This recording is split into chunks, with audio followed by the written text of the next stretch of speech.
Many of life's failures are people who did not realize how close they were to success when they gave up. Thomas Edison. My friends, 10 to 15 minutes a day, that is all we ask of you each and every day to learn the nuances of price movement in your favorite stocks and ETFs. Patreon members, your 10 weekly vertical crossovers up and 10 weekly vertical crossovers down on the S&P 500 are going out to you as soon as we finish today's podcast. Thank you again for your Patreon support. Thank you for all the book buyers this week. New Patreon members, if you're interested in knowing all the benefits of Patreon membership, check out that Patreon link. Now, let's jump into these charts. We see the S&P 500, Nasdaq 100 down a little bit for the day, both of them down around 0.60%. We see 20-year bonds up, gold up a little bit, and Bitcoin down. Let's jump first into the weekly chart. Always start with your biggest chart first and where the price percent oscillator is. Well, we have a green up candle forming for the week. The price percent oscillator is actually pulling away from the red signal line with that little bit of down movement today. Derivative oscillator positive, losing momentum. What about the 2-day?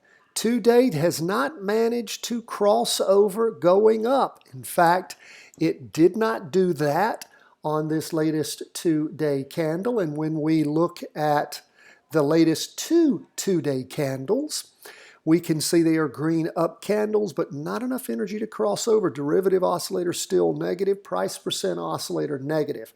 What about the half day? We can see where things peaked there on the afternoon on Wednesday, down in the morning on Thursday, about the same in the afternoon. So that's where we are on the S&P 500. Still confirmed down moves on the 2-day. Well, I guess the half day, not quite, but the 2-day and the weekly. Let's jump into the Nasdaq 100. Where is it? Well, it's up for the week as far as the candlestick goes. Price percent oscillator hanging on flat just above the red signal line. Derivative oscillator positive, losing momentum. 2-day chart flat, negative. Latest 2-day candle does reach a higher high, but again, not enough energy to cross over. Derivative oscillator losing downward momentum, still negative. And of course, we can see where the Qs actually topped a little earlier Wednesday morning instead of afternoon like the S&P 500, and then devolving since then. Low was reached in the morning on Thursday and then actually didn't go down as far in the afternoon. Price percent oscillator still positive, heading down, and derivative oscillator positive, losing momentum. So that is where we are on the Nasdaq 100.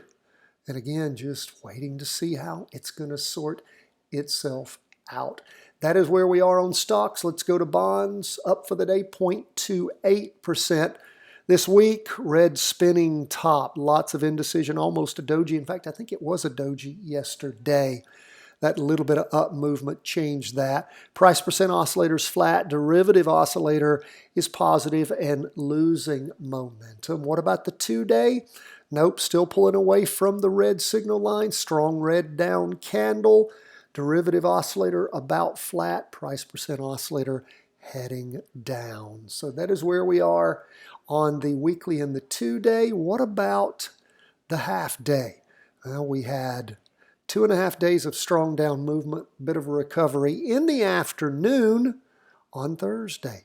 Derivative oscillator is still negative and gaining downward momentum. Price percent oscillator still negative. So don't have anything sorting itself out either. These charts are just cantankerous. Now, hopefully, as we proceed into the fall-winter trading zone, these summertime blahs will work their ways out and we'll have some good, strong movement. Now, again, I know we didn't have this happen last year, but for every year prior to that, those been with me for a while, you know summertime trading zone's the crappiest time of all. We've got to get through that to get into the good time of year. So keep your powder dry, my friends. Don't get discouraged. Let's look at gold. What is gold up to? up 0.11% for the day. An up week forming still in gold, which is nice. But that price percent oscillator still negative and flat. Derivative oscillator losing downward momentum and negative. We look at the 2-day, and of course it crossed over back on the 2-day candle ending Tuesday the 28th. But this latest is pretty much a doji, just lots of indecision, just sort of hanging there. Derivative oscillator getting a little upward momentum. Price percent oscillator a little more than flat. What about the half day? Half day's still sort of trundling down. Let's see, did we get just flat at the end of the day. So derivative oscillator did go over to negative. So we'll continue to watch, wait and see how gold sorts itself out. Lastly, what's up with Bitcoin? Well, Bitcoin's pulled back a little bit, 2.73% down for the day. We had that weekly vertical crossover in Bitcoin back on Friday the 13th of this month. Had a great week last week. This week is again another week heading up, hitting higher highs. Did pull back on Thursday. Derivative oscillator gaining upward momentum. Price percent oscillators flattening a little bit, losing a little bit of that luster. Check out the 2-day. We can see this latest 2-day candle. We saw this shaping up yesterday. Red open box candle. And again, what happened the last time we saw that? Sort of digesting some gains and then shot off again. But pay attention. That price percent oscillator is flat, and that derivative oscillator continues to lose momentum. And of course, the half day continues to trundle down.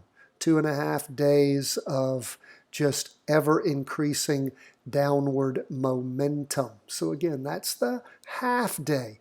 Pay attention to that 2-day and the weekly. You'll never be surprised. That's where we are, folks, as we end the day on Thursday. Go into Friday. Again, Patreon members, just about to send out to your 10 weekly vertical crossovers up and 10 down on the S&P 500. Always gives you something to practice trade. Check those out. God bless, my friends. All the best from the whole team at Charting Wealth World Headquarters.